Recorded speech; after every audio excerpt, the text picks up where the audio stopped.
kami akan membahas topik tentang relung edukasi, eduwisata, dan kelembagaan.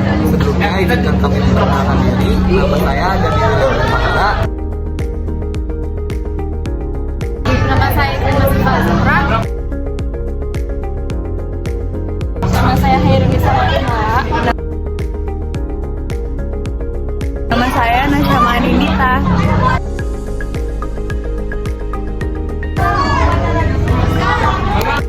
Oke, yang pertama itu ada latar belakang.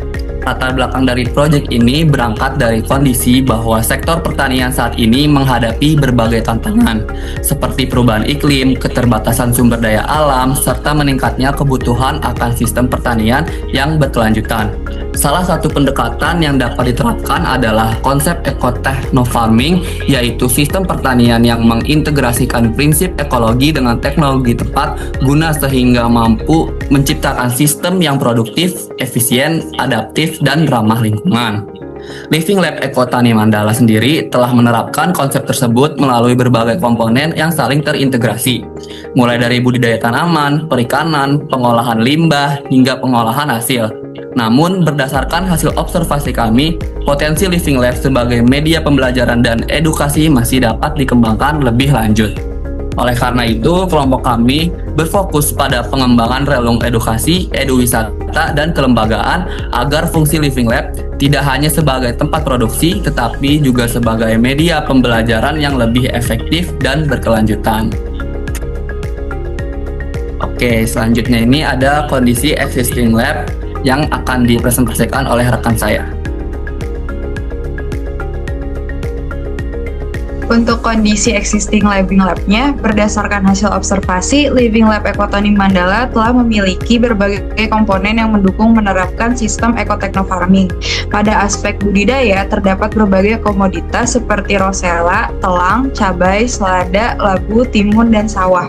Kemudian, pada aspek perikanan, terdapat kolam ikan yang tidak hanya menghasilkan ikan konsumsi, tetapi juga menghasilkan air kaya nutrien yang berpotensi dimanfaatkan sebagai sumber hara bagi tanaman. Sistem ini juga didukung oleh sumber daya air berupa bendung, saluran drainase, serta pemanfaatan air hujan. Selain itu, terdapat pengelolaan limbah organik dan non-organik, fasilitas seperti greenhouse dan kitchen garden, serta warung yang memanfaatkan hasil panen sebagai bahan baku pangan.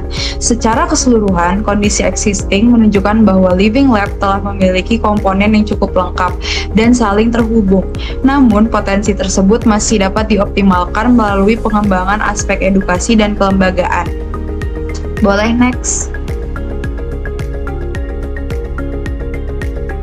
Untuk identifikasi relung integrasi sendiri, berdasarkan kondisi existing lab tersebut, kami mengidentifikasi beberapa relung integrasi yang masih memiliki peluang untuk dikembangkan.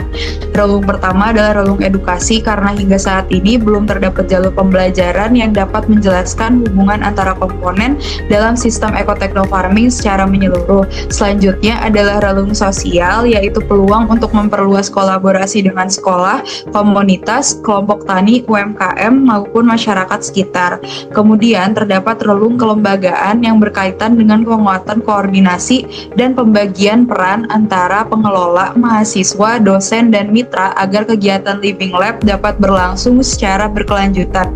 Selain itu, terdapat relung teknologi edukasi melalui pemanfaatan QR Code, papan informasi interaktif, maupun media digital sebagai sarana penyampaian informasi kepada pengunjung. Terakhir, terdapat relung ekonomi berbasis edukasi, yaitu peluang mengembangkan paket pelatihan, kegiatan eduwisata, dan workshop yang dapat memberikan nilai tambah sekaligus pendukung keberlanjutan Living Lab.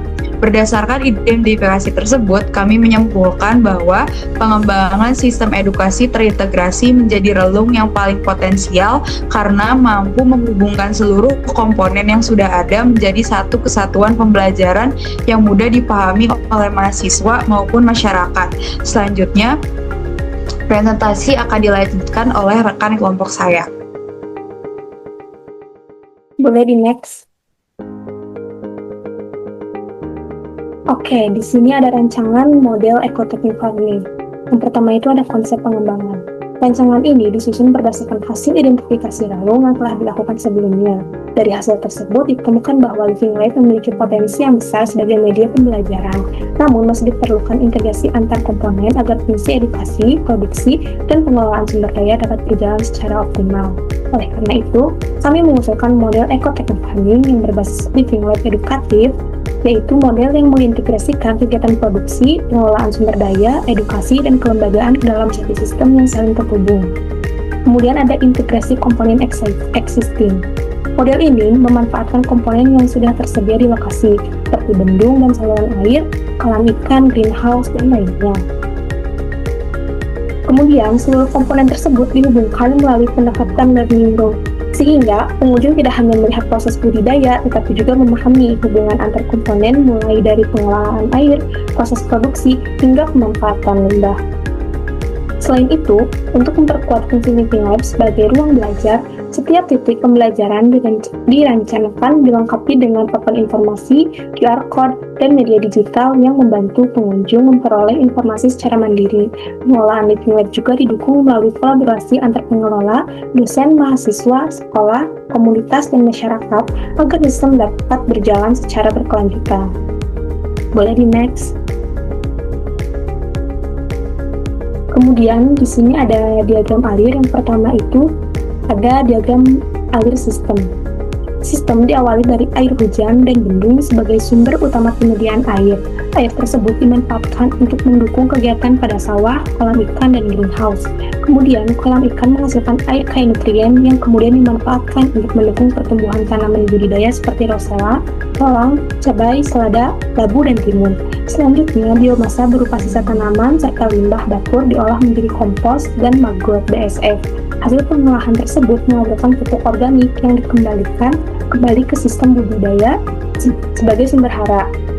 Melalui proses tersebut, terbentuk siklus pemanfaatan sumber daya yang telah efisien karena limbah tidak langsung dibuang tetapi dimanfaatkan kembali sebagai input produksi. Output akhir berupa hasil panen dan produk olahan kemudian dimanfaatkan sebagai media edukasi, pelatihan, serta hilirisasi produk melalui warung. Dengan demikian, sistem yang diusulkan menerapkan prinsip ekonomi sirkular, di mana aliran air, nutrien, biomasa, dan pupuk saling terintegrasi. Kemudian, ada juga di sini diagram alir pembelajaran. Diagram ini menunjukkan alur pembelajaran yang dirancang bagi pengunjung Living Lab. Pembelajaran diawali dari pusat informasi, di mana pengunjung diperkenalkan dengan konsep Living Lab dan ekotechno farming, beserta komponen yang ada di kawasan.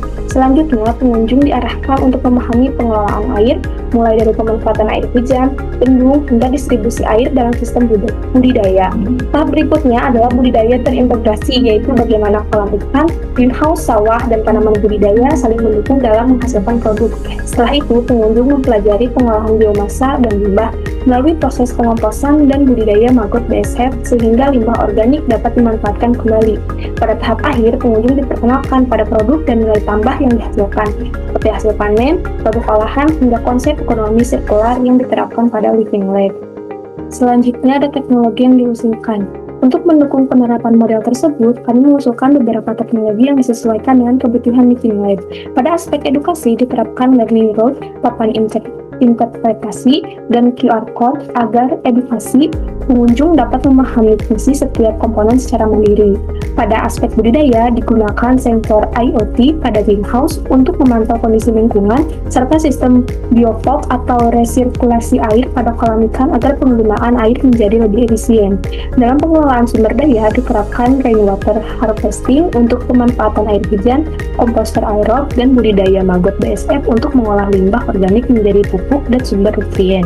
Selain teknologi fisik, diperlukan juga sistem kelembagaan yang melibatkan pengelola, perguruan tinggi, sekolah, komunitas, dan juga masyarakat agar kegiatan edukasi maupun operasional Living Lab dapat berjalan secara berkelanjutan. Melalui penerapan teknologi tersebut, diharapkan Living Lab Kota Mandala tidak hanya menjadi lokasi budidaya, tetapi juga berkembang sebagai laboratorium hidup yang mendukung pendidikan, penelitian, pengabdian kepada masyarakat, serta penerapan konsep pertanian berkelanjutan. Mulai di slide.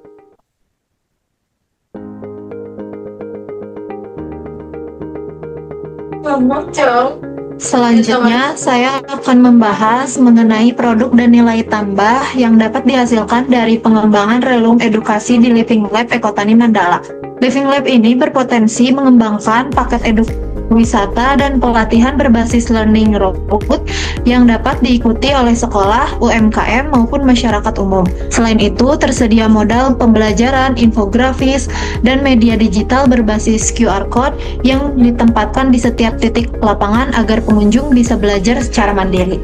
Dari sisi produk fisik, komoditas rosella dan telang dapat diolah menjadi teh, sirup, bunga kering, minuman herbal, hingga pewarna alami yang dipasarkan melalui warung Mandala. Limbah organik pun tidak terbuang sia-sia, diolah menjadi kompos dan maggot BSF sebagai produk organik sekaligus pakan alternatif. Boleh di next? Selanjutnya ada rancangan model. Rancangan model ini memberikan manfaat di 3 aspek sekaligus, yaitu ekologis, ekonomi, dan pembelajaran. Secara ekologis, model ini menerapkan prinsip pertanian sirkular di mana limbah tanaman dan dapur diolah menjadi kompos dan maggot BSF, hingga mengurangi timbulan sampah dan resiko pencemaran. Penerapan rainwater harvesting dan resirkulasi air juga mendukung efisiensi sumber daya air. Secara ekonomi, model ini membuka diversifikasi pendapatan melalui jasa eduwisata, pelatihan, serta penjualan produk bernilai tambah. Penggunaan kompos dan maggot BSF secara mandiri juga dapat menekan biaya operasional dari pembelian produk pupuk kimia dan pakan luar. Dari aspek pembelajaran, Living Lab sendiri bertransformasi menjadi laboratorium sistem pertanian terpadu yang interaktif melalui learning road dan media digital. Pengunjung dapat memahami aliran air, biomasa, nutrien, dan produk secara menyeluruh bagi mahasiswa. Ini juga menjadi sarana praktik manajemen kelembagaan, IoT, dan rantai nilai pertanian. Boleh di next?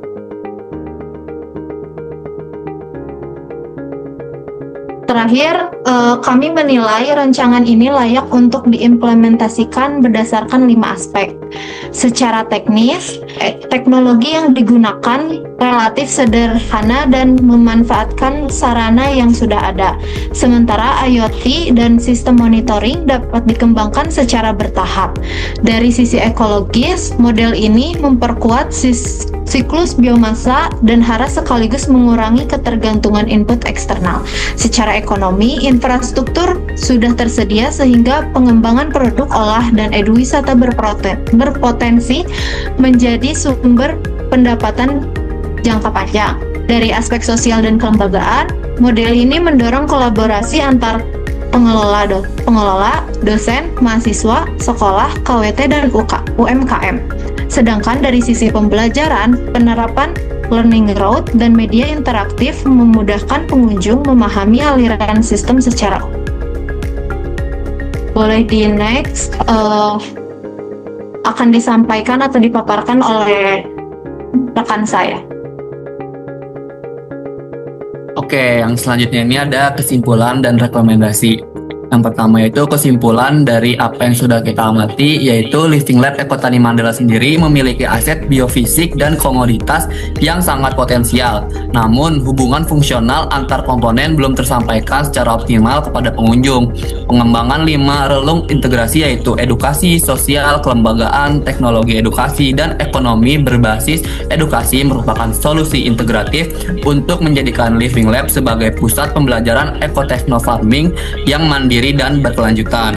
Model pertanian sirkular yang dirancang berhasil menghubungkan aliran air, nutrien, biomasa, dan produk dari hulu produksi hingga hilir edukasi dan pemasaran. Selanjutnya yaitu ada rekomendasi. Rekomendasi implementasi dibagi 3 tahap, yaitu jangka pendek berfokus pada pemasangan papan interpretasi, QR code, dan formalisasi pembagian peran. Jangka menengah pada pembangunan komposter aerob dari unit maggot BSF, serta jangka panjang pada komersialisasi paket eduwisata formal dan pengembangan teknologi dashboard IoT Greenhouse. Oke, Sekian yang dapat kami paparkan, kurang lebihnya mohon maaf. Wassalamualaikum warahmatullahi wabarakatuh.